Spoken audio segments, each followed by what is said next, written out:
नमस्कार मु रूपाली आपण मानकु स्वागत करुछि ओडिसा रे सारा ओडिशा को छुईची मौसुमी वायु पाग अनुकूल रहितबारु दक्षिण पश्चिम मौसुमी वायु पुणी सक्रिय होई 30 जिल्ला रे प्रवेश करिछि। यह 24 जिला को संपूर्ण छुईतबा बेले 6 जिला को आंशिक प्रवेश करिछि। तेणु गत 24 घंटा रे मौसुमी प्रभाव रे राज्यर विभिन्न स्थान रे वर्षा जारी रहिछि। बन्या पे सजग रहिबाकू परामर्श देले ओडिशार मुख्यमंत्री मोहन चरण माझी।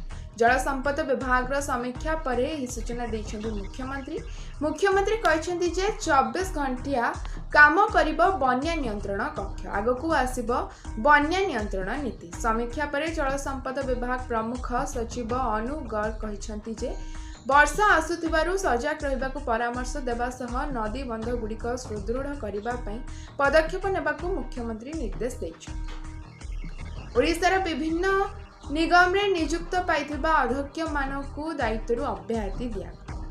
ओडिशार विभिन्न सरकारी निगम रे पूर्व सरकार समय रे अध्यक्ष मानकू नियुक्ति दिया जाइथिला।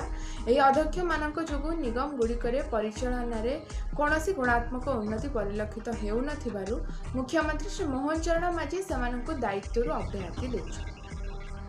मयूरभंज जिला केसिंगा थाना बड़ गोपालपुर गाँव में बाण विस्फोरण होइछि। बाण विस्फोरण रे जने व्यक्ति मृत्युवरण करछन्ती। बाण भिडुथिबा बेले उड़ी जाइथिला एथिरे जनकर मृत्यु होइछि। आज पे एतिकी, धन्यवाद।